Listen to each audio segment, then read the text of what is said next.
everybody. Welcome to my brand new podcast called Emotion. My name is Jada Ward, and I am here with the amazing and wonderful Mr. Trevor Topel, aka Ponyboy. Keep that right. So he is here to share his amazing story, and I am just as eager as all of you are, and I know he is pretty excited too. Pretty sure we've been chatting off camera for a while, which I fucking love. So, get it right. Yeah, be jealous. Anyways, just thank you so much for being here, and I truly appreciate it. And also, a buddy of his, Coven, is here as well, supporting him, which I think is fantastic.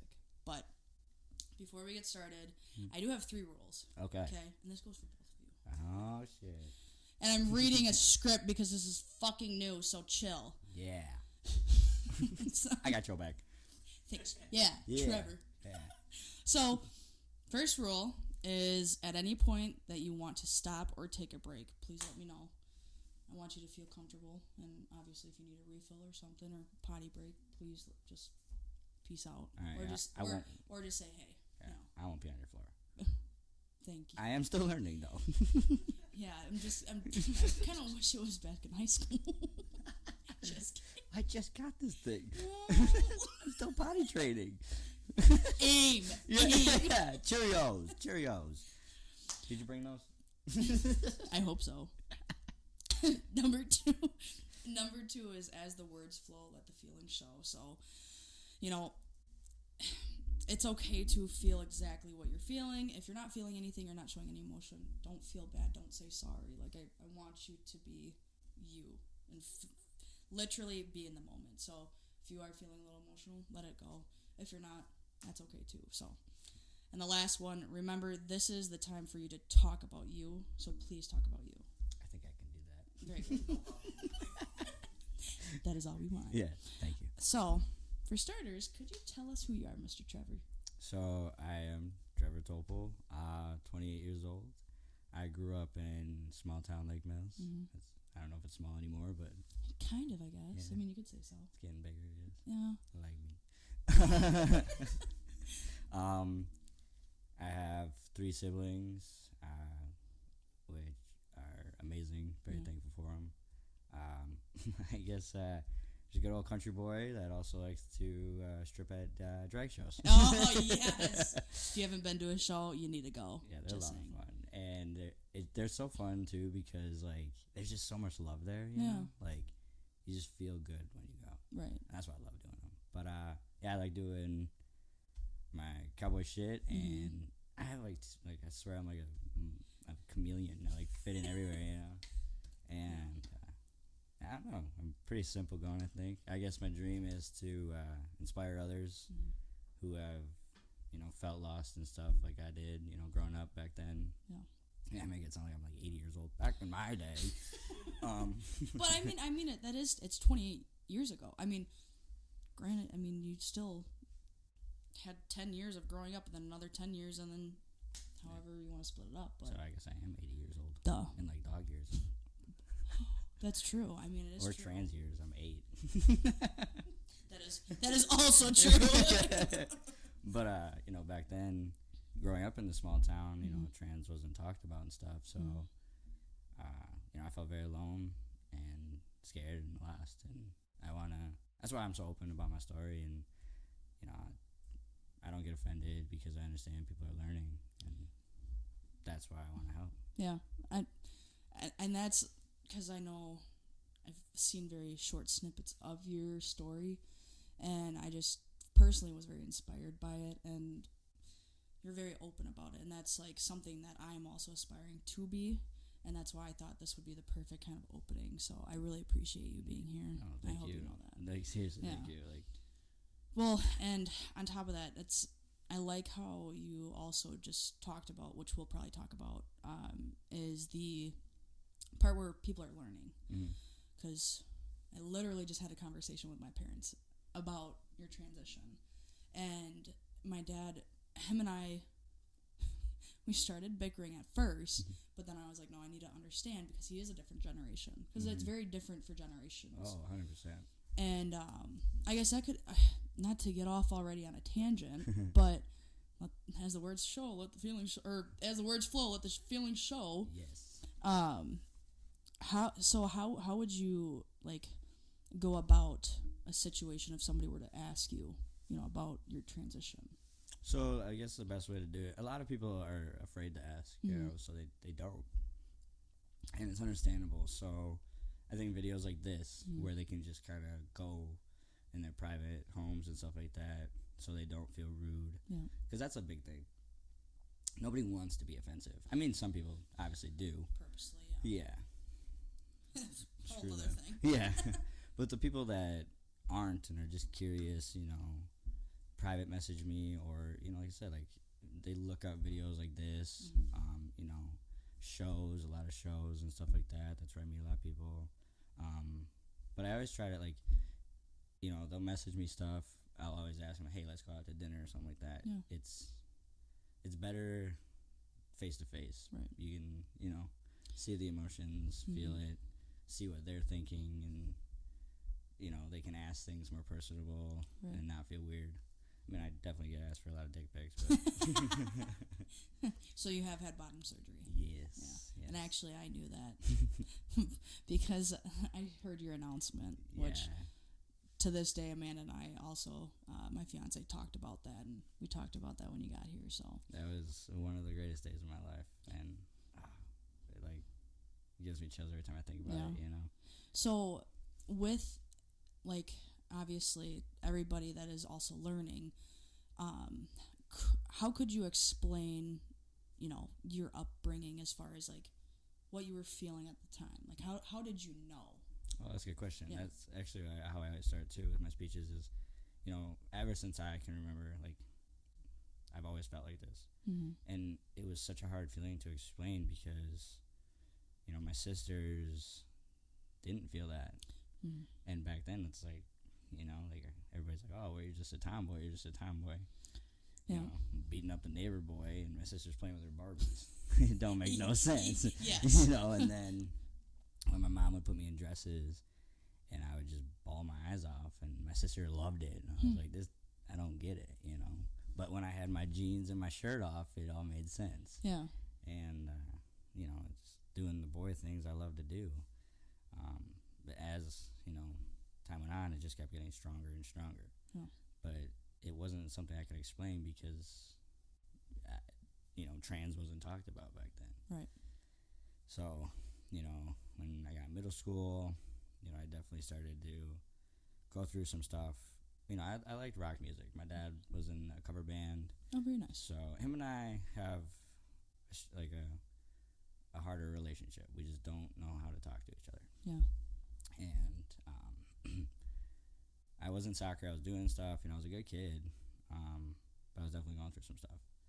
And I liked rock, so I cut my hair. Well, my best friend's mom actually started rumors about me doing drugs, stealing, messed up stuff. Yeah. So I lost all my friends in like the worst time. When you really needed them. Yeah, because middle school is when when people start getting crushes and going through that stuff. And I got my first period when I was like 7th grade too. Wow. And I didn't understand that at all, because even when we had the health classes and talked about it, I'm sitting there like, what's this? Right. Why am I bleeding? Yeah, it was terrifying. So, like, not feeling in the right body, but not knowing how to explain that, and then kind of coming out to my mom, who at first it was hard for her to accept, because growing up when she did it wasn't okay, so it was hard. So, with the relationship with your dad and your mom, because I can relate very heavily with you, was it necessarily easy for them? Was like how do you think they were feeling, and how did that make you feel? That's a good question. And it actually, at first, when I first came out, so it's actually a really funny story.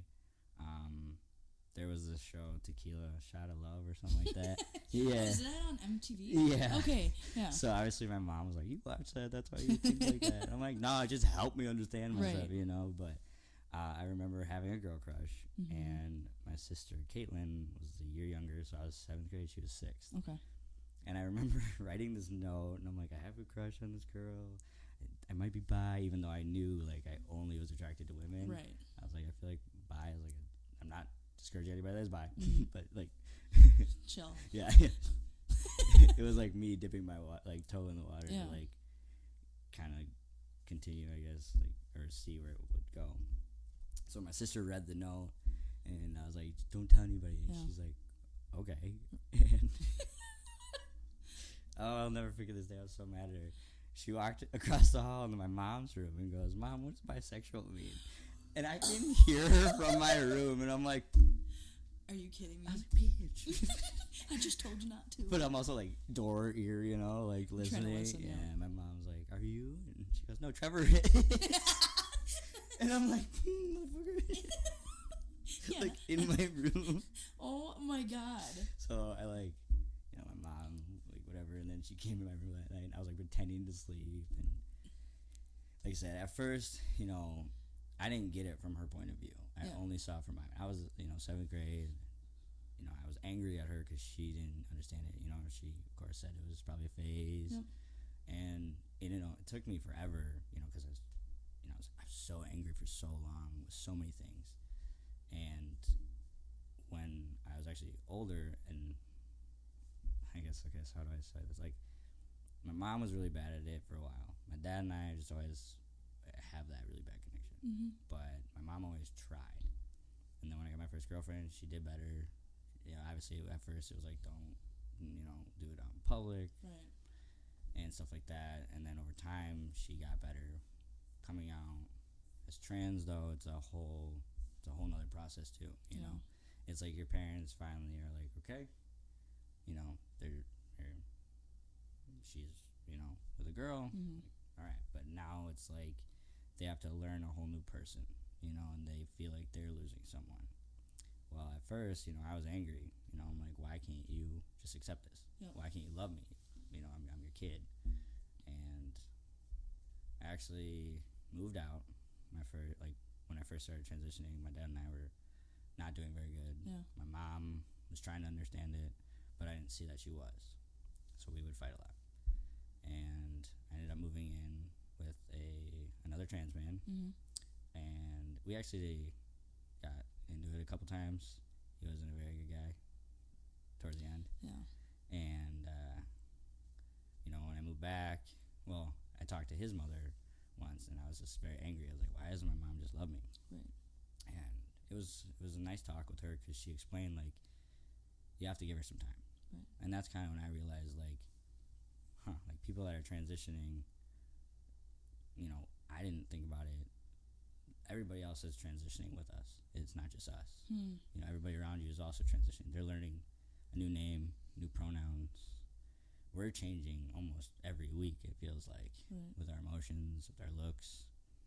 And she's like, and she had a daughter, and she called you that name for this many years. Right. So you have to give her some time. So I actually, when I moved back, I gave my mom a really big hug. And told her thank you for trying. I'm sorry I didn't see that right away. She didn't mean to do it. So my mom and I got really close after I got calm and patient. And I remember one day she's like, I'm sorry I didn't let you do this sooner. Because she's like, she said, I would rather have my son be alive than have buried my daughter. Wow. Holy shit. That's heavy. Yeah. Do you think that made your guys' relationship stronger? I do. I honestly do. Like, I was so angry at the world, at myself. Like, why was I born this way? Why couldn't I just feel this way growing up? So when I lost all my friends, and the mom was saying I was doing drugs, and I completely shut down. Sure. And became the bad person everybody said I was. So I started doing bad in school. I started doing bad shit, and I started taking it out on my mom. Yeah. And she tried, and I had never seen that, So we'd fight a lot, and then eventually I did start doing drugs, and like really bad. Yeah. And I tried to commit suicide. I cut myself, and my dad, like I said, his cousin's gay, Yeah. So when I came out to him when I had a girlfriend, he was more like, okay, you know. A little bit, maybe a more understanding of Yeah. it, just because he does have family that, Yeah. you know, obviously is gay. Yeah. But the transitioning. Yeah, that was where it got harder. Yeah. I mean, when I had to tell my dad, it was a lot because when I had my first girlfriend, you know, I explained to her like, "You're my first. I'm terrified. I don't know how to do this yet. So, Yeah. I hate that we have to do this, but I haven't come out to anybody yet." So she was understandable, and I remember the night I did tell my parents about her, and it was really hard because the one friend I did still have supported it, and I knew that her mom didn't, but she invited us over to her house one night, her mom's, and her mom and dad were separated. So we're all hanging out, just having a good time, and I'm like sitting next to my girlfriend, probably like this far, Sure. in this porch, and her mom comes out and just starts screaming at us. At you both. Yes, get off each other. You don't need to be on each other. And I'm like, okay, all right. We're not. This is really uncomfortable now, you know. So I called my dad, and I was like, "Can you call her? I gotta come home." He goes, "Yeah." So he does. Well, we're outside, just like awkward, you know, at this point, like way away from each other, you know.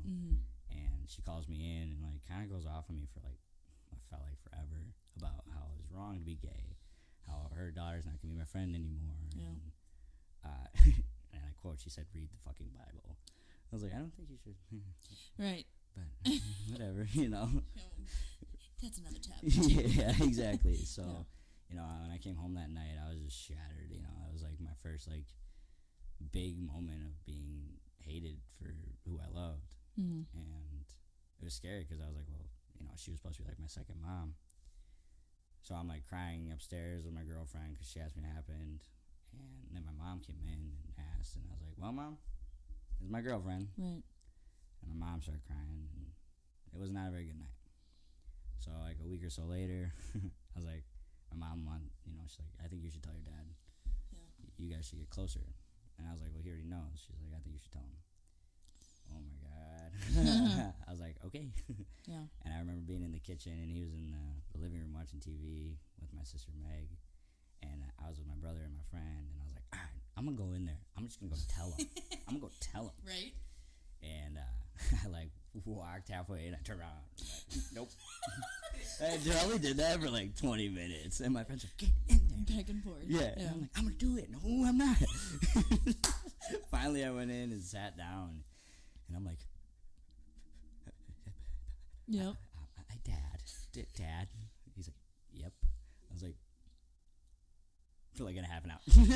Oh, so it was like awkward silence, you know, and I'm just like, so I have to tell you something, but you already know, so I have to like tell you again. Yeah. So he's just like, and this actually stuck with me. It was really big, and I think this is also probably why I am the way I am. He said, if you can't say it, then you're not proud.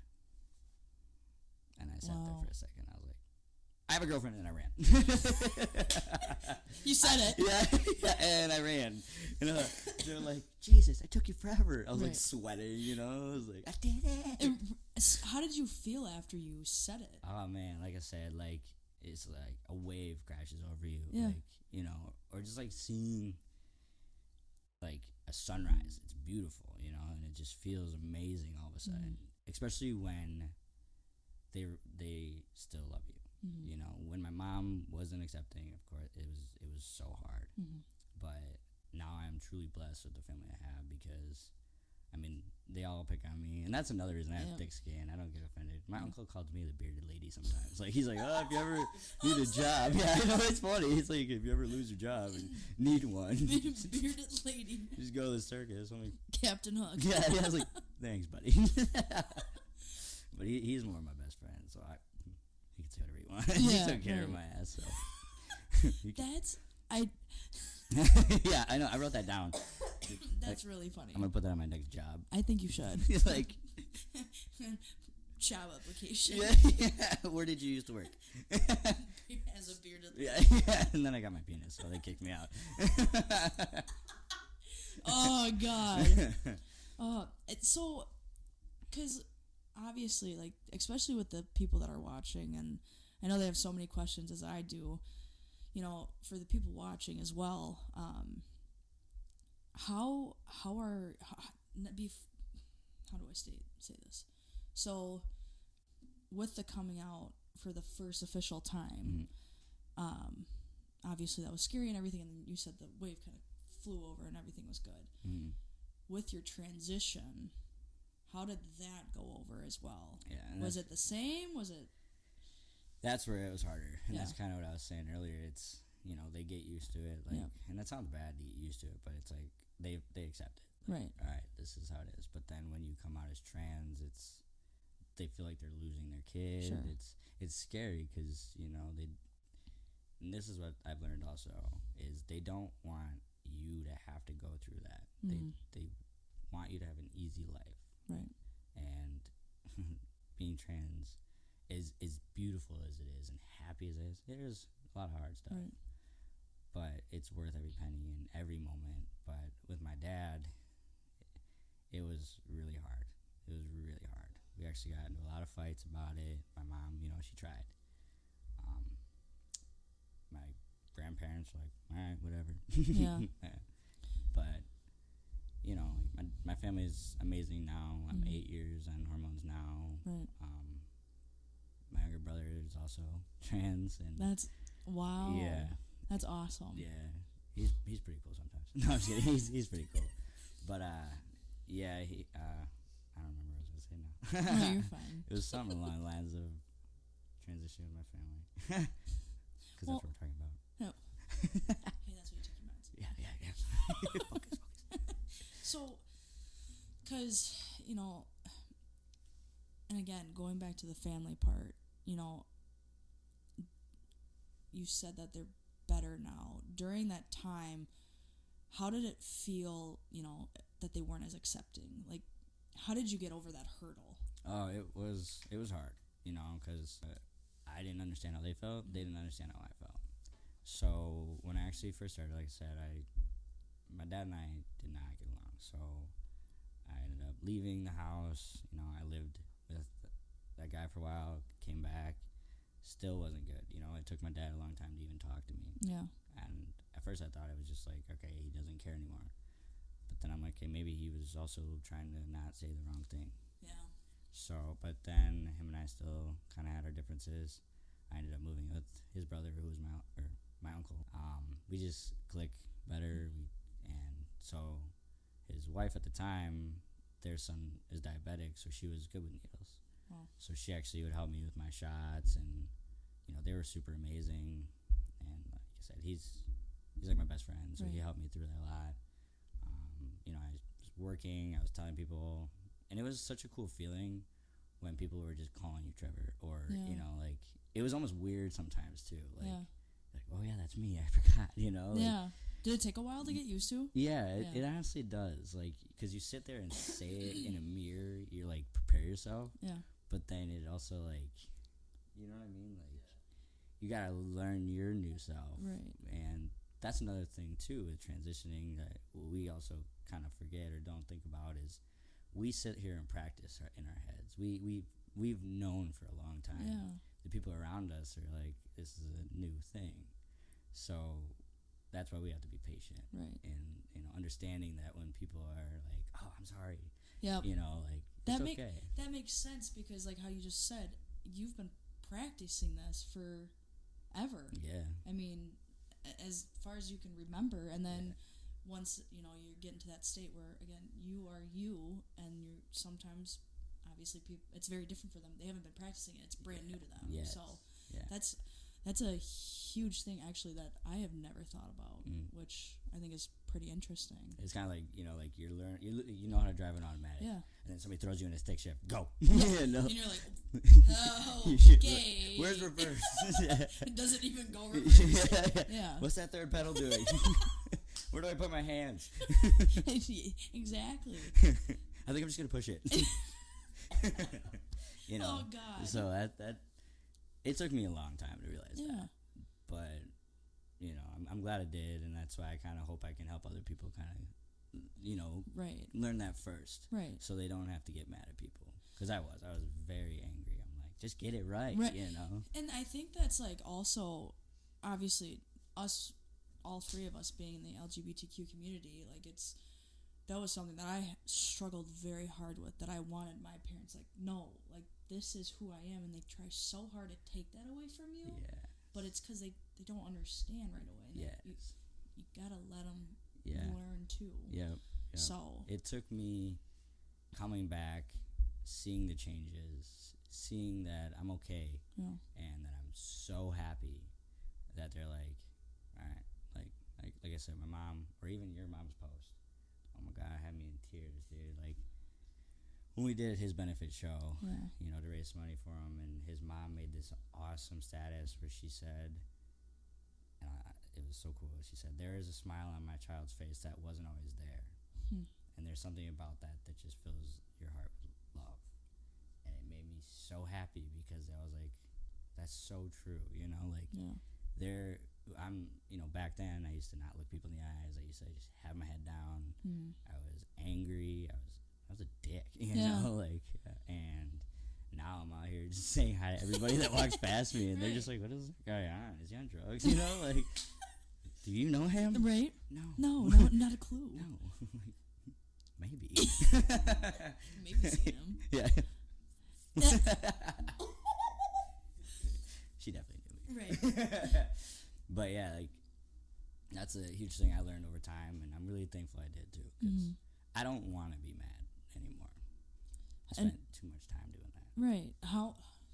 When did you finally realize you're, like, done being mad? Once I started my transition, so it's crazy, because, you know, you're going through second puberty. Yeah. And it's crazy.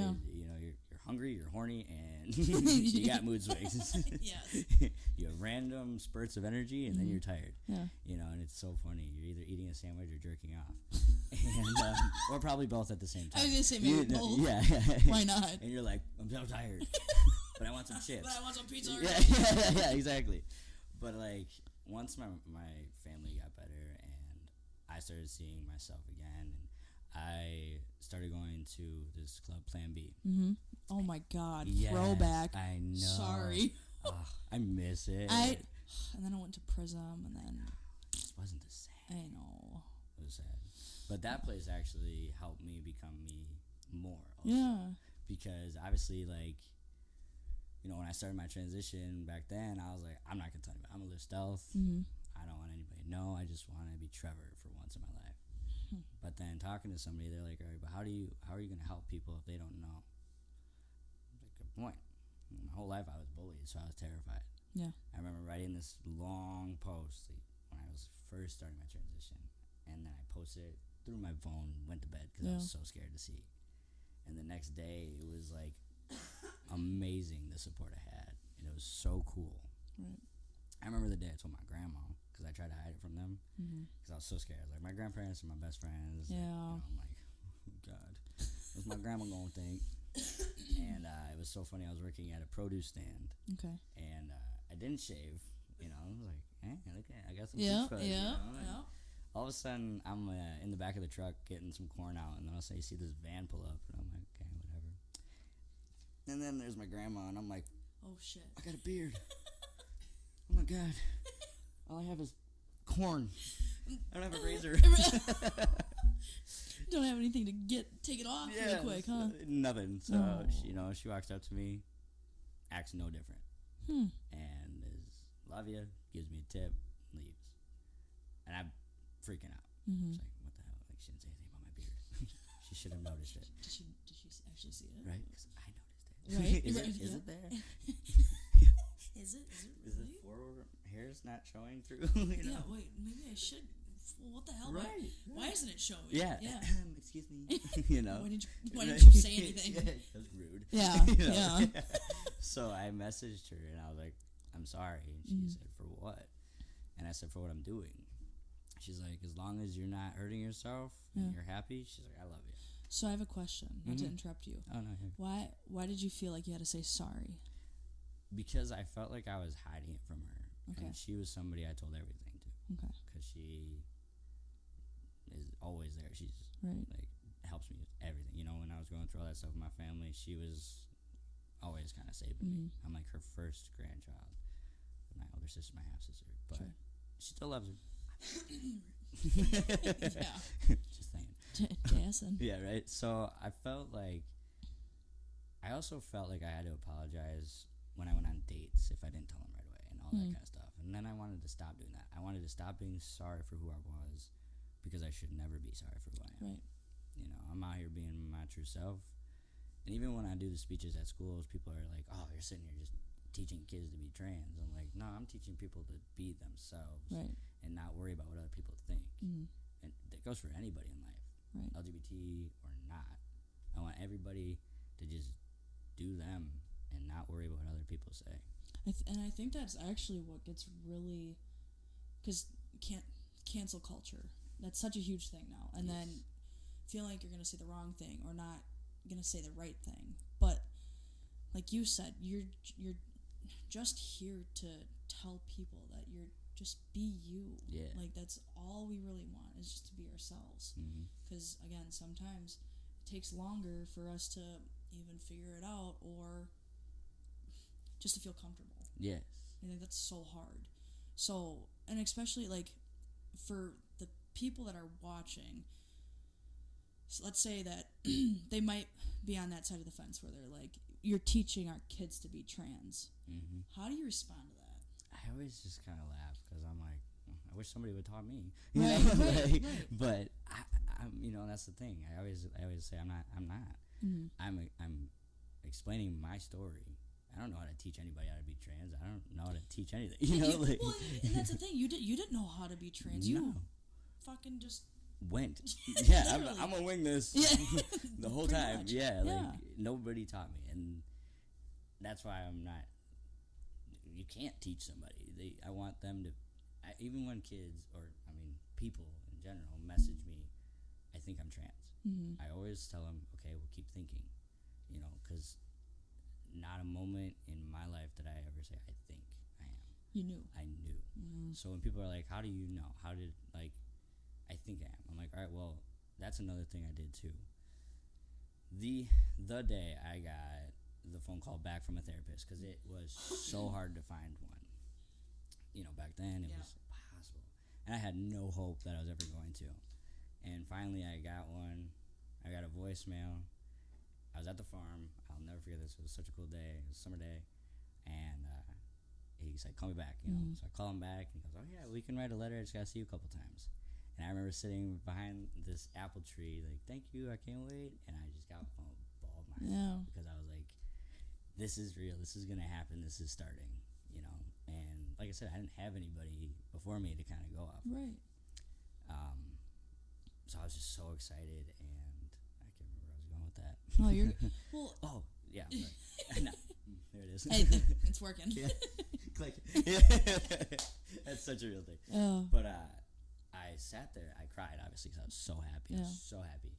But I also told myself, all right, you're going to have to prepare yourself for this. Like, you're going to lose people.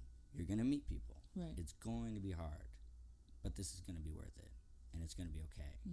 And I always stuck to that. You know, like, no matter what anybody said to me, I didn't care, because this was what I was doing for me to make myself happy. Right. You know, like I said, when it came to my family and it was hard, I mentally prepared myself for this. And as much as you try to, sometimes it's, you know, it is a roller coaster. Yeah. You know, you can never plan for that. Right. But you can try at least to somewhat figure it out. Yeah. To, like, hopefully tell yourself to stay with that. Yeah. So how did, like, especially hitting those obstacles, how did you continue on with it? I'm assuming, well, for one, I know you have a huge support system, and I think it's amazing. Yes. But how did you keep on pushing for yourself? I know, like you said, that because you wanted to be happy, you wanted to be your true self, but what really motivated you to do that? And I was actually talking to him on the way up here about that. You know, when I had that parent that was my mom, or my friend's mom, tell me all that stuff, and I became that bad person. I was 16. My parents put me in Rogers. I was in there for a week. I got out 2 days before my birthday. They wanted me to stop doing drugs. I didn't think I was ever going to. Yep. When I got out, I remember going back to them, doing them again, and then I remember going to see my friends that I had, you know. And when I got out and went over there, they didn't even care that I was gone.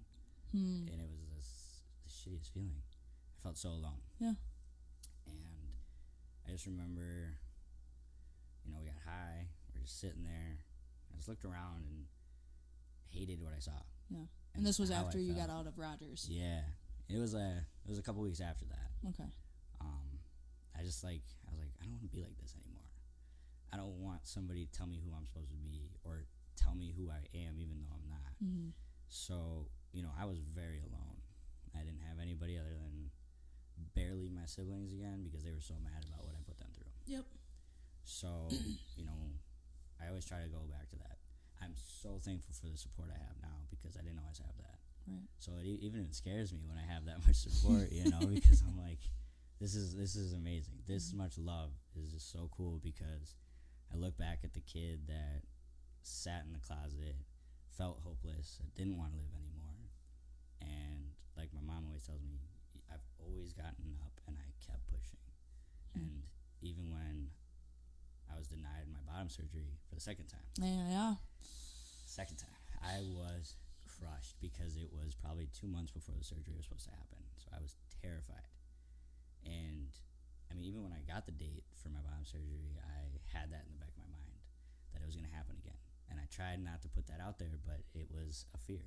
And the day I got that letter, I laid on the floor and just cried, you know, because I felt like, why can this happen? This shouldn't be okay. I was like, I want to find the person that wrote this letter and go sit next to him and be like, why, you know? Right. Tell me to my face that this is a choice, because I wouldn't have chose this. I wouldn't have made my life harder than I had to. Yes. It's expensive. It's hard. You constantly have people telling you who you are and what you are and how to live. And it's hard. Yeah. And it's not okay.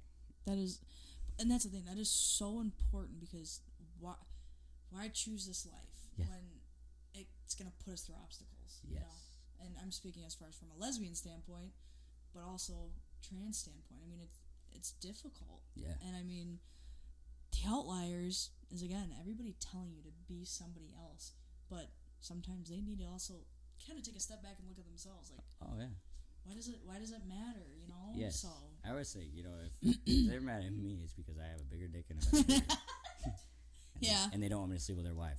Right. So be careful. Man eater. Yeah. Oops. Yeah. But you know, it's like I ignore it. You know, it does suck that, you know, I'm so happy that like trans is more brought up and it's out there more, but it also makes it hard because there's so many more negative things. You know, you see that and you try not to, but it's there, and that's the problem too. And it's no stab at the people that have been, but there's those videos of them lashing out and freaking out, and of course those are the ones that go viral. And then, of course, everybody, like an asshole, has an opinion. Yep. And that's where I'm always like, if you don't want, like trans people, that's fine. Right. Like, that's fine. I respect that. But this is also my life. So please respect that. And just stay the hell away from me then. Right. You know, like, if you don't like something, walk away from it. I think we forgot that we can agree to disagree and walk away. Exactly. And the people that are scared, you know, like, what are you afraid of? Have a conversation with one time. Maybe understand that, hey, this dude is a dude, you know? Yeah. I work with a lot of redneck dudes. Oh, yeah. And all of them know. Yeah. And none of them treat me differently, and I love that. Right. I mean, they all make jokes about my dick, but it's just because they're mad. Yeah, well, yeah. It's fun. I love it. Like I said, I love making trans jokes. I love when people feel comfortable enough to make them with me. I think that's very important. Yeah, you just said that. Yeah, I do. So. I think it's funny. Like when my buddy and I were working on a car one day, he goes and grabs the transmission jack. He goes, "All right, tranny, get up here." And I'm like, "Okay, I'm on my way." And I jumped right on that thing. He cranked it up. Oh my, that's funny. Yeah, I fell on some ice last year. I was like, "Tranny slipping." Oh my god. Oh my god. You know, like. I don't get offended because words can't hurt me because I've been through worse things than being called something. Not saying, you know, your feelings are invalid if you get hurt, but I'm just just saying that's mine. Right. And that's like, I feel now, like, obviously we want to feel our emotions. That's the whole reason why this podcast is called Emotion, is because we should feel our emotions and try to somewhat understand, but we just want to be heard. We just want to be listened to, respected, and somebody to relate to. And that's where I feel like some people that are out there have a very difficult time because they can't relate, or they don't want to understand or try to understand or hear you or listen to you. Yes. And I think that's also why in today's society it's very hard to say some things, because there's going to be a lot of backlash. Yes. And I feel like that's also where it gets turned into that it's in our community that, like, we're projecting it out there. Yes. So yes. I guess how do you think that, maybe as far as even just an insider for our community, what do you think, how can we better our community? And that's why, like, this is great right here. Just having a conversation. Yeah. Like I said, for the people that are scared to ask people, or for people that are kind of still in that angry part, right? Where it's like, well, the world sucks because they don't like it. Mm-hmm. Don't do it for them. Do it for you. Mm-hmm. Ignore them. You know, I know it's not easy because it's a lot, but like, I never care what people say about me, because I know who I am. I know I'm a pretty cool dude. I will second that. And I'm not going to let anybody take that away from me anymore. Like, that woman had so much control over me that I almost ruined my life. I almost died. Well, that was also because I was unhappy with me, but sure. I let that woman dictate how to live because she thought that's who I was. So I was like, all right, well, but I never want to do that again. I want to be my true self, my authentic self. And hopefully that inspires others to do the same. Like, put down the weapons and just, like, stop fighting. You know, just be happy. Right. I really like that a lot, because I feel like again, I was talking to my parents about this this morning, and I just wish people could have that same levelness. You know, I may not agree, or I may agree. How did you say it? Agree to disagree. Like, yeah. I wish that was still a thing. Yeah. I really do. Yeah. Because I feel like it would make people, I don't know, it'd be easier. Yeah. Because I think here's the thing too is, I never try to make anybody uncomfortable. Mm-hmm. You know, if they don't like it, that is fine. I will keep my distance. I will not talk about it. I respect that they're uncomfortable with it. Right. So I don't wave it down their face. That's another thing I try never to do, is cram it down nobody's throat. You know, like, I don't want shit down mine. Yep. I'm not going to put it down yours. Right. I'll put it down your wife's.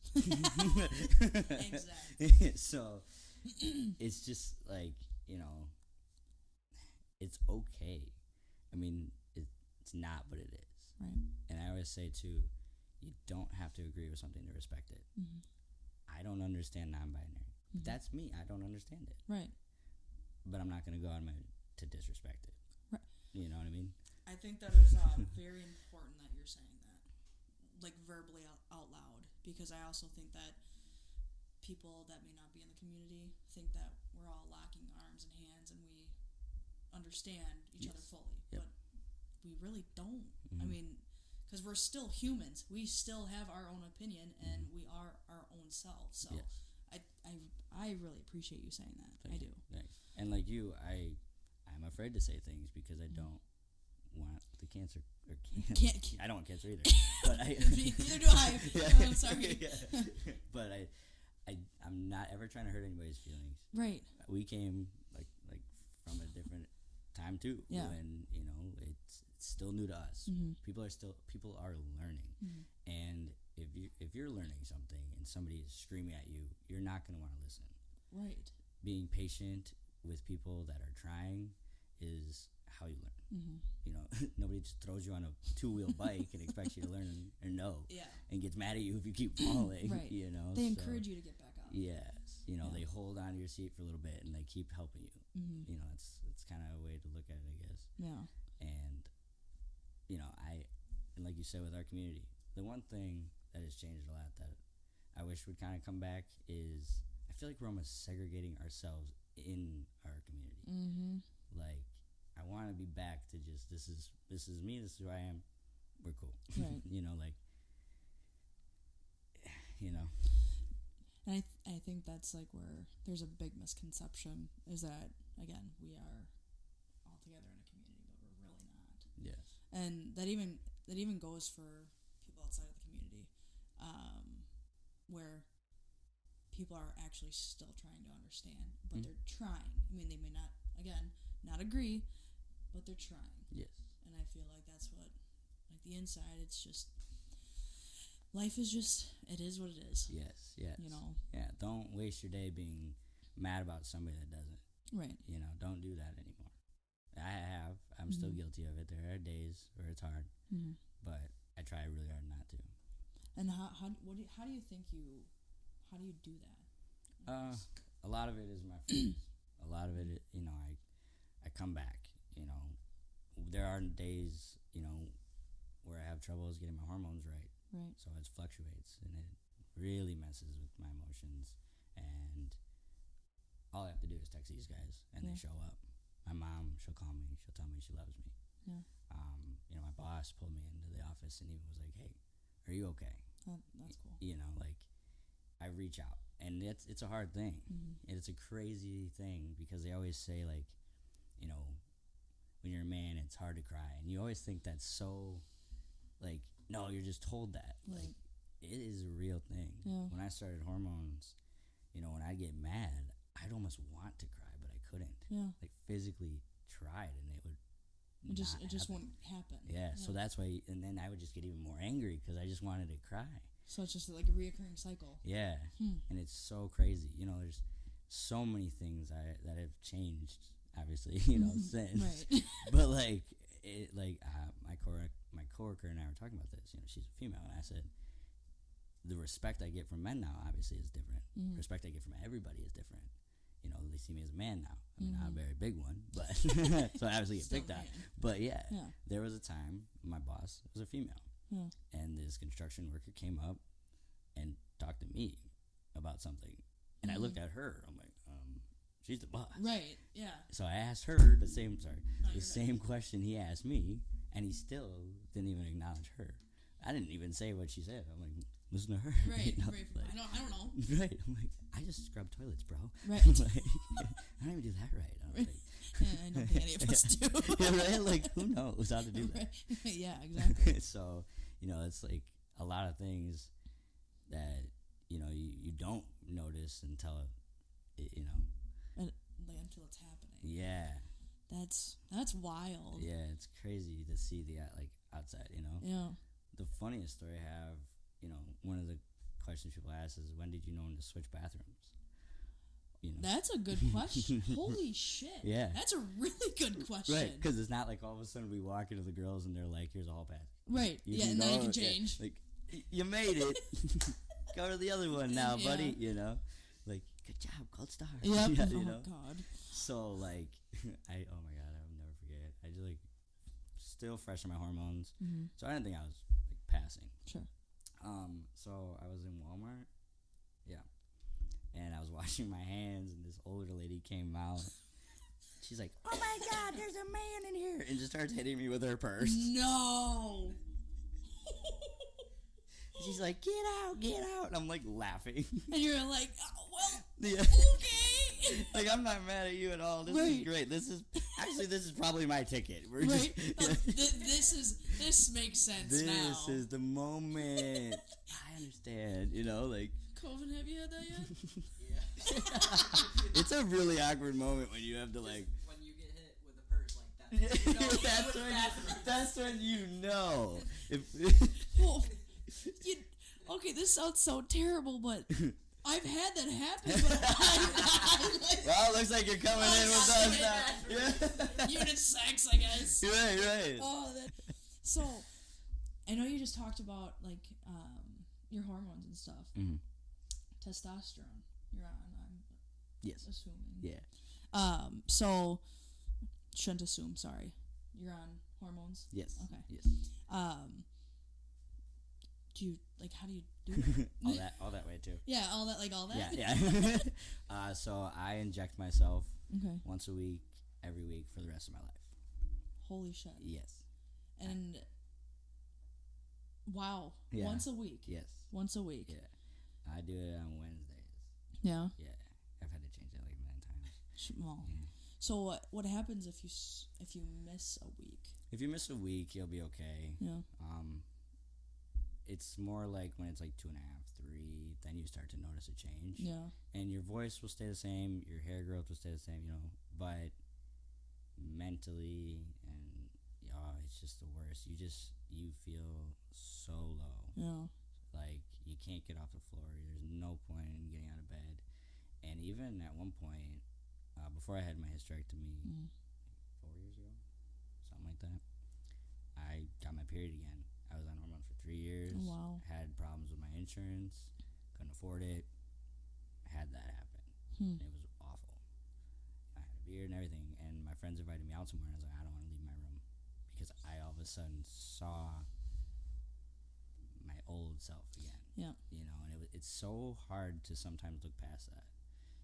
Like everybody else sees us passing. But sometimes, as much as we are, there's a glimpse in the back that you can still sometimes see, and it scares you. Sure. Like, I'm never manly enough. Will always go through your head. No matter how much you work out, and if you are bigger, how big of a beard you got, it's still sometimes there. It's that internal. Yeah. Yeah. When you look in the mirror sometimes, you're like, oh, shit. Like... You got it all. Yes. But it's still that mental. You're Yeah. always worried if you're passing. Exactly. And dating, you always have that. But yeah, so that's another reason I'm like, this isn't a choice. I don't like needles. Like Funny, right? Like covered in tattoos. Yeah. But I do my own shot. I mean, sometimes there are weeks that are hard. Like say I had a bad shot week, like it hurt. It scares me for the next one. And then I get worried. So I always either call somebody or I play music. Yeah. And to get myself just distracted. I have had a couple people have to help me sometimes. Sure. Because it in the beginning, when you start seeing changes and everything, it's amazing. Right. You're like, I can't wait. Over time, as sad as it sounds, it becomes a chore. Like, I gotta go poke my butt cheek. Yeah. Like, I wish it could just, like stay. be there. Yeah. So, and it's expensive. So it's like another thing. Like, the insurances and stuff, and that goes for everything, diabetes and all that stuff. It's like, it bothers me. Like, my brother just had his top surgery. He's still paying it off, and it's already hard enough to live in the world that we live in now. It's expensive, but to add on hormones, I pay mine once every 3 months now because they finally had the big vials. Yeah. But I have to make sure I take it right, otherwise I'm having the problem with my insurance. Like, no, we're not refilling it. So, and you could miss a week or 2 weeks. Yes. And when I miss it, since I had my hysterectomy, I get hot flashes. I get really moody. Yeah. I turn into a really bad person. Like, just not my happy-go-lucky self. Right. I canceled shows. I couldn't do stuff like this because it just wasn't me. Yeah. So, and like I said, my friends and everybody kind of can tell, they just come and sit with me and they're like, we don't even have to talk, but we're right here. And I want everybody to have a friend group like that. Yeah. Kind of like, I started the pee-pee parties. I want, like, trans people to start doing stuff like that. Like, top surgery parties, hysterectomy parties, parties for your pee-pee. Right. Like, little celebrations because we're becoming ourselves. Like, people have them for weddings and babies. Yep. Celebrate those moments. When I did the PP one, it was so funny. Yeah. That's like I said, that's where we met. It was really cool. And I just loved it. It was people literally hanging around and celebrating the fact that I was gonna get a dick. That's amazing. We had like penis balloons, penis everything. Yep. And it was a luau theme, like hello to my new dick. That's And it was so awesome that these people, like I said, coming from having no friends to people that just saw it on Facebook. It's showing up to show Yep. support. It makes me so happy, and I love more than anything in the world when I'm out and about and somebody comes up to me and knows me. Yeah. Like, that makes me feel so good because, like, going from being a nobody Mm-hmm. that if I would have died, nobody would have known, Right. you know, to having random people know me, it like brings me back to life Mm-hmm. every time. I was gonna say, because that's a part of your story. Yeah. That's a part of you coming to your true you, like being your true you. Yeah. That's pretty cool. Thanks. I love it. My friends are always like, oh, great. No. Right, here we go again. They're like, he's not that great. Pepsi sucks. You're taking him home. We'll see you later. Yeah, here's his to-go bag. Yeah. That's another thing. I celebrate my second birthday. So Shut up. Yeah. When is your second birthday? July 17th. July 17th. June 17th. June One se- of those two. There's a J. June was my surgery. Your surgery date. No, when was I in the hospital for my surgery? June 14th. So yeah, June 17th. Yeah. Because I will never forget that day. It was very cool. I was in the hospital after my surgery. I had to spend 10 days in there. My second day, I got C. diff, which is awful. I pooped a lot. I was gonna say, how was that? A lot of poop. Oh. I was really sad because the hospital food is really good. Yeah. They actually stepped it up, you know. Hot I nurses, did know. a new pee-pee. Damn. Couldn't eat shit myself. That's the best way to explain my experience. So pretty shitty. I like it. Wow. But so it was hard. They didn't, I was taking meds. They were trying to feed me. Yeah. I'm trying to take care of my new penis. Yeah. Constantly getting my butt cheeks wiped. Oh. You can't flirt with a nurse while she's wiping your butt. No. I was gonna try to think of something witty, but I don't even know what you would say. Like, Right? Like, hey, take me to dinner first. right? Yeah. I'll spread your butt cheeks later. Right. Like, well, you already wiped my ass. Right. Guess we're already on the second date. Right. Like, we might as well just get married now. Yeah. Yeah. Wow, you have really soft hands. So, how did? Because you had a vagina. Mm-hmm. I had a coochie. Right. Your coochie cooch. Weird. How did you? So this is all learning experience to me too, because I had no idea what I was doing. Like I said, I've gone into this completely blind. This man was explaining things right before I walked in, and I'm like pretending. I didn't have it, but I was explaining it. He's over there like, did you read the note cards? And I'm like, there was no cards. I'm like, I'm just on drugs right now. I'm like, all I know is I'm waking up with a dick. Because you try to watch videos and stuff like that, and they can't show it.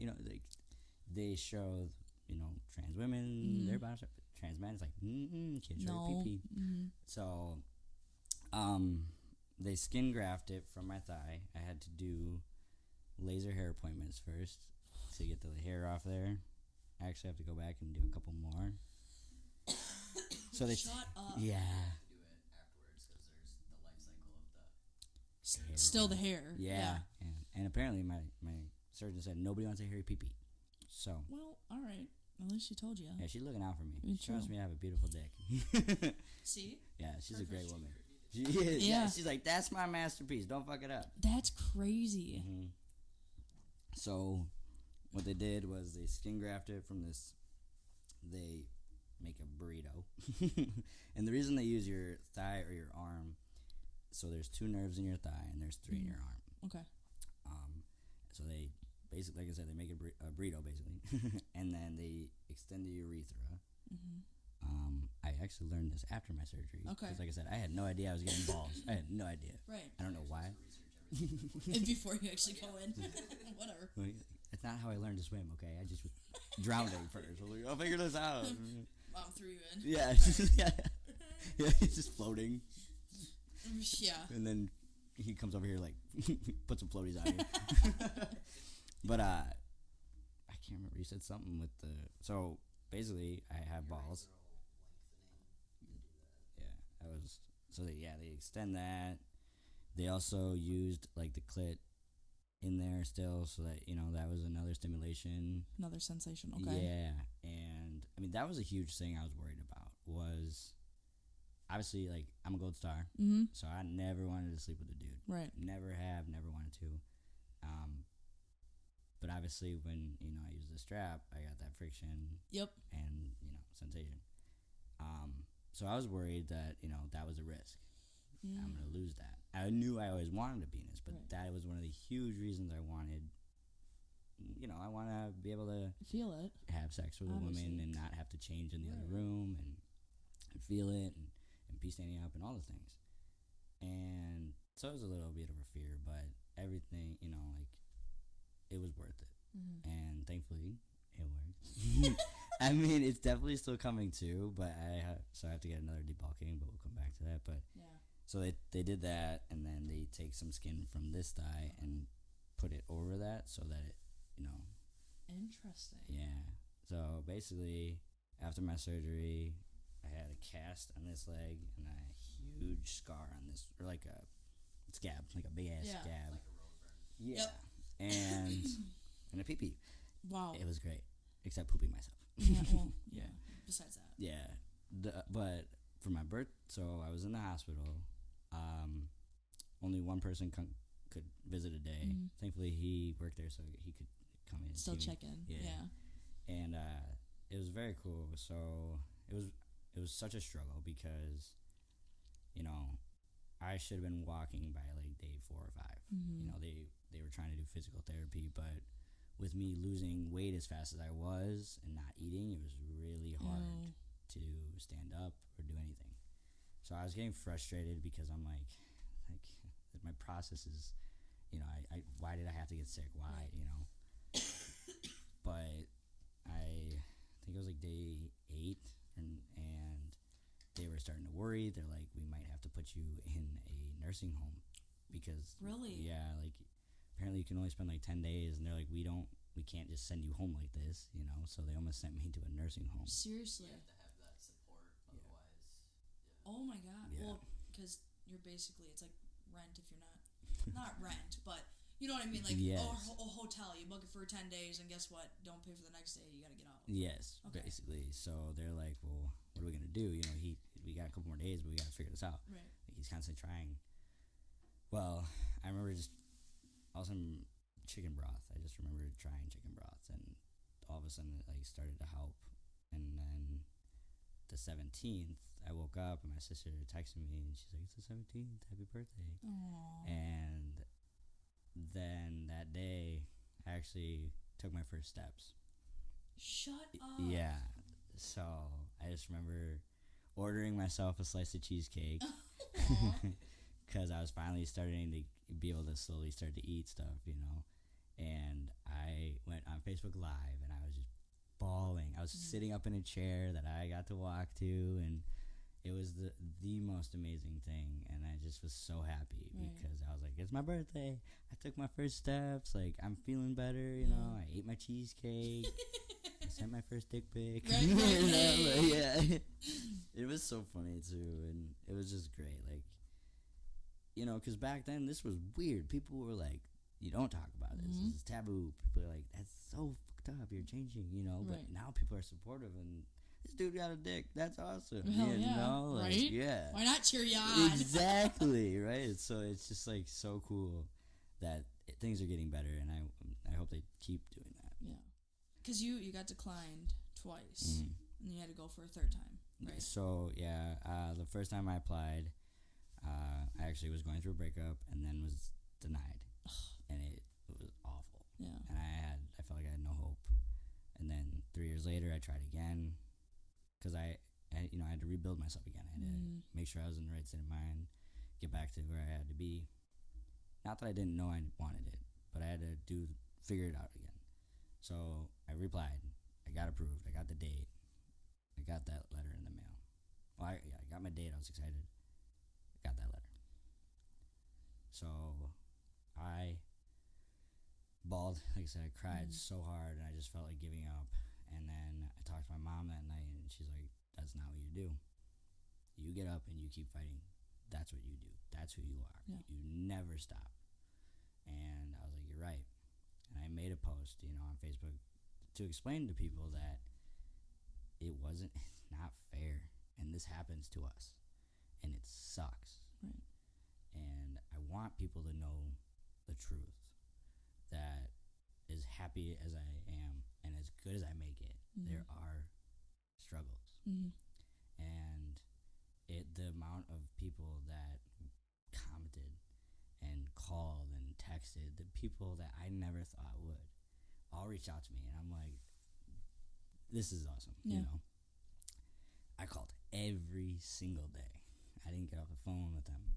I fought like hell until they finally said yes, you know. And I was so scared because it just kept getting closer and closer, and I wasn't hearing back.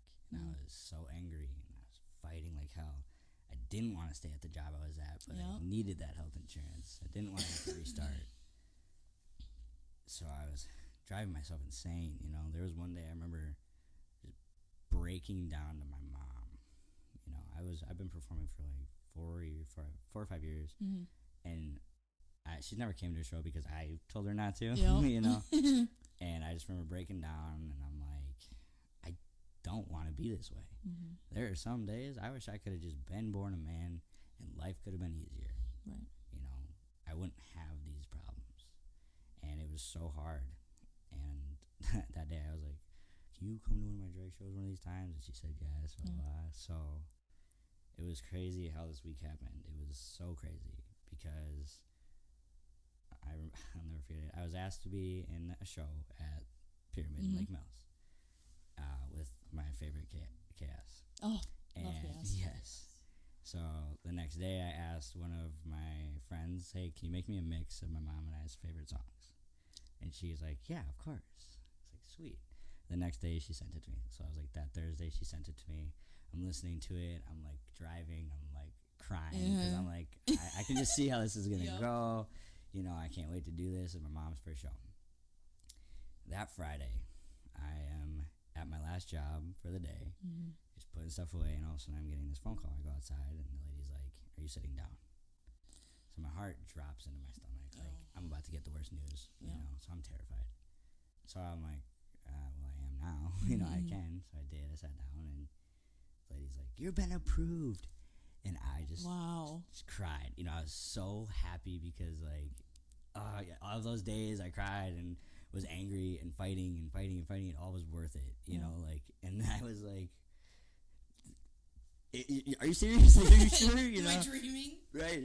And so I actually went back into my job and I put this stuff away, and I'm like, and the people in the break room are like, bro, they're just fucking muffins, dude. Like, I didn't know you didn't like blueberries. Let's just leave them there. We'll do it if you're so sad about it, you know. Right. Like, so I messaged my friends and my mom, or my friends and Chaos, and I only told a couple people. I'm like, and my siblings, I'm like, I really need you guys here that night. I have a surprise for you. And it was a sold out show. It was packed. It was my mom's first show. And I just remember just getting so nervous and excited. And Chaos knew, so she was so excited. Yeah. And what I did was, you know, I had the song, Oh, It's Saturday Night, or Say Amen by Panic at the Disco. Because every Saturday, my mom and I will text each other that lyrics. Aww. She'll go, you know, it's Saturday night, and I'll say, Mama, can I get another amen? You know, and it's so awesome. That's what we do. So that's why I did that, and then I switched it to Hey Look Ma, I Made It. And this was before I knew I was getting approved, because I was like, I've made it this far. You know, I just got goosebumps. I went from, you know, trying to commit suicide, hurting myself, overdosing on drugs, doing drugs, to graduating, busting my ass, you know, where I am today. And so I was like, you know, that's why I did that. Well, then when that happened, it was just even bigger, you know.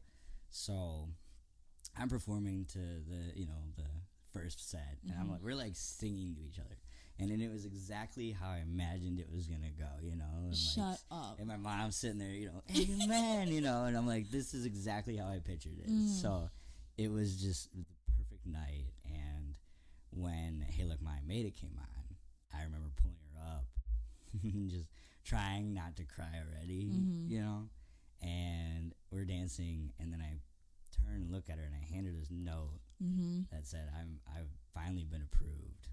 And she hugged me, and we just cried because I was so happy that I had my mom who told me not to give up, and all my friends who have been here since they've met me and continuously show me they're not going anywhere. Mm-hmm. And my siblings, and it was so cool. And my doctor and her husband, you know, and the whole place was just in shock and tears, you know, and that was just the greatest feeling that night. And I love it. I rewatch it over and over because it's so cool. Because when I first started my transition, I worked with a guy. We did videos, and I had to beg my mom to do one. And my mom's a very shy. Like, she's getting better, but you know, she grew up in the way where you don't talk about things. Like, you just keep your personal life to yourself. So I had to beg her to do it, and she's like, I don't want to say the wrong thing, you know. And I didn't understand that she's still learning things, so she didn't know how to say things, you know. So she did an amazing job in the video, but I think she's better now that she's been, you know. And even with the drag shows, you know, like when I did my first show, she's like, go rub some baby oil on you, you know, and shake your moneymaker. She tells me that every show. That's really funny. Go shake your moneymaker. And she gave me my very first $1, you know. Shut up. Yeah, like, it was so funny, and she's been amazing ever since. And yeah, like, I love my mom very much. Yeah, I can tell that. Yeah, she took care of me every day after my surgery. Like, that woman deserves a medal. I was gonna say a little bit more than a gold star. Yeah, a really, really, really big cookie. You know, like, she did. It's, you know, she didn't have a book to how to take care of a penis. Think about that. The first day I stood up, you know, it was so funny. I stood up and it felt heavy, you know, just heavy all of a sudden. And I like yelled at my nurse. I'm like, put your hand under there, it's gonna fall off. And she's like, no, it's not. I'm like, put your hand under there. No, literally, it's gonna fall. I'm like, it feels like it's gonna fall off. She's like, do it me as me. I don't even think she touched it. She's probably just like hovering. Yeah. She's like, I'll catch it if it falls. Yeah. Right. And then we'll just sew it. Yeah, you know. So like, it was crazy. I had to relearn how to walk, pee. Yeah. The craziest. So the worst part was the catheters. I had 2. So I had a super pubic catheter, so it's like in like under your belly button. Sure. And then one in the penis, to keep the urethra open. Wow. So it didn't heal shut. So, oh my God, I hated that thing so freaking much. It was really long. It was 13 weeks of recovery. Seriously? Yes. And oh my God. It was. That's like without hardly any complications. Yes. That's if everything goes smooth. Are you shitting me? 13 weeks. Yes. If it goes smooth. If it goes smooth. If it goes smooth. They're like, you know. Well, we'll see. Yeah. We're like, let's just guess. Yeah, 13 is right. Wow. Yeah, you know, but yeah, like, so, you know, like I said, I had a cast. I couldn't bend my leg, and the worst part is everything doesn't heal at the same time. Right. You know, so it's like this leg was hurting, this hurt. I couldn't sleep at night. They only gave me 10 Oxycontin to last me 13 weeks, and then they're like ibuprofen and Tylenol. That's it. Yeah. Jeez. So it was awful. I was taking melatonin to try to sleep. It was so uncomfortable because I constantly had to sleep on my back. And then it was really sad because I got it during the summertime. So I'm like, oh, my friends are going out and doing things. I'm like, well, I'm sitting here in a dark room. And I was thankful for my friends that came. You know, you and Cora. And Cora just came for the food. But she, you know, she was there too, and it meant a lot, you know. And it was hard. I went back to the house. He works third shift at the hospital. I was having the worst pain, like literally 4 or 5 days out of the hospital. And he drove literally straight from work, picked me up, and then took me back to the hospital where he works and sat with me. And it was a UTI. Oh. And they were like, yeah. So I, you know, got meds for that and stuff like that. I probably went back 4 or 5 times for those alone. Yeah. Because they're very common with catheters. We went back, and once that kind of happened, once I was like able to start walking, it made it a little bit easier. So all of a sudden, you know, I don't know if I felt it anymore, but he brings it over again. He goes, there's a little crack right here still, but he's like, we'll be able to take this one out. You'll just still have to keep your super pubic one in for like 2 more weeks until that heals. All right, cool. as I'm sitting there saying, all right, cool, that man wraps that motherfucker around his hand and rips it out. And I felt that come out of every inch of me. I screamed like a little girl. Oh, hell yeah. I grabbed that table. I was like, you know, I was really happy that one was out because, like, and he also was like, he gave me like a clip thing, so I didn't constantly have to be hooked up to the bag. Right. I just had to, you know, empty that quite a bit, so right. I didn't have problems, which was nice because that bag was stupid. Yeah. You know, like constant remembering that you're connected to this pee bag. This thing, yeah. Yeah. And it was so awkward. So technically there's normally only 3 stages for a phalloplasty. Okay. Because it came from my thigh, it was pretty beefy. Sure. So they have to, I did a debulking last November. Yeah. And it went down. And then now I have to do another one. No kidding. Yeah, that one wasn't too bad though. It was, I mean, it gets swollen and bruised. Sure. I have to keep it up again so, you know, it doesn't pressure. But other than that, it wasn't too bad. That one was a cakewalk compared to the first one, you know. No kidding. Like all right, well, a little bit of discomfort, yeah. but nothing compared to the first one, you know, so. Which is definitely all worth it. Yes, yes. So, yeah, I have my surgery scheduled for February. I don't know the medical terms like you do, but yes. Second stage is like, I just call it circumcision. I'm going to get ahead. Glandsplasty. Okay. See, that's why he knows the smart stuff. Well, so then I guess, like, obviously with everything, I know you're happy. How are you today? Oh my God. Today, I'm awesome. No, I'm just kidding. I'm so happy. Like, I'm happy that you asked me to be on this. I'm glad we got to meet. I know. Like, I'm like really nervous. You know? I was very nervous too because this is my first time ever doing something like this. But no, it's like I said, like I love this so much. I'm glad. You know, and it's like the best feeling in the world is to like. When I was a kid and I was younger, I hated my body so much that I would go days without showering because I couldn't see what was under my clothes. So, you know, now when I'm walking around naked in my house, and it's like the most freeing feeling. Feels good. You know, I never understood other people that are like, how can you not? You right. know, like, I don't know. It just doesn't make sense. You know, it's so hard to explain that. I guess the best way I could explain something similar is like, has any, like, say your mom or your dad put you in a dress or it's something, you wore a shirt or something so uncomfortable and you're standing at a party or something, you're just like constantly adjusting it because you hate how you feel, you hate how it looks, you feel like other people are looking at you weird wearing it. Yep, judging you, yeah. Yes, that is how it feels, you know, like constantly. You're just in the itchy sweater that you want to take off, you know, and you can't wait to get home and take it off. Or, you know, the other thing I always said was like, you're in soaking wet clothes and it's so uncomfortable. And then you get home and you get dressed and you're warm and fuzzy and it just feels so good to not be soaking wet and cold, you know. And then having to put those wet clothes back on, you know, it's not something that you want to do. No, you know, so that's another thing too. Like, I don't want to hide who I am anymore, and I had to do that for so long.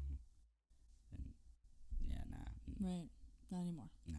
So, I guess for everybody watching or listening, I forgot that this is also going to be a listening thing, not just YouTube. Cool. Just what do you feel that you want to put out there right now? Keep going. Yeah. Never ever give up. You know, I told him that. I know my mom told me that, and that is one thing she wasn't wrong about. You know, was don't ever give up. Like I said, it is going to be hard, but it is. It, you know, Miley Cyrus said it best. It is time. You know, it is. It really is. It is so much, and it can get hard, but it is so beautiful to feel at home. Yeah. You know, and that is what your body is. It's your home. It is.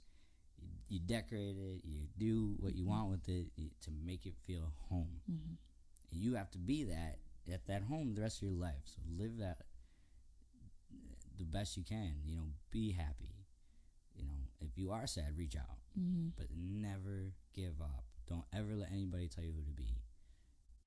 because they're not themselves. They're gonna tell you how to be. Mm-hmm. So like, yeah, like don't give up ever. If somebody tells you like that insurance, they told me no, I never give up, and here I am. Right. I wouldn't be where I am today if I kept listening to other people. Right. You're 28 years old, and you are now getting into the full you. Yes. I mean, it's a process, but oh yeah, you're being you now. Worth it. Because you're gonna have the rest of your life now to where you are you. Yes. And that's cool. That's another thing with the angry thing, you know, like I spent so many years pissed off and angry. I'm going to spend the rest of my life making it up to myself that I'm not going to be mad anymore because I wasted too much of my life being mad. I like that. Like, well, I will say I truly appreciate you guys coming out, not only Trevor and Coven, but just taking the drive out here. This has been awesome, and I think you're an amazing human being, and I appreciate you very much for being so open and honest and just being willing to share, because again, this is all it's about. Like, this is what it's about, and having you as my first person, I'm a virgin too, right? Gold star. I really am excited for next year to look back on this when you're sitting in that chair. So thank you again. Thank you, Coven, for coming out. Thank you for doing this. Yeah, I hope you guys maybe took something from this. And if you didn't, great. Glad you're still listening. Yeah, so. yeah, that's right. We still like it. Right, we still love you. Whatever. Yeah, that's a wrap.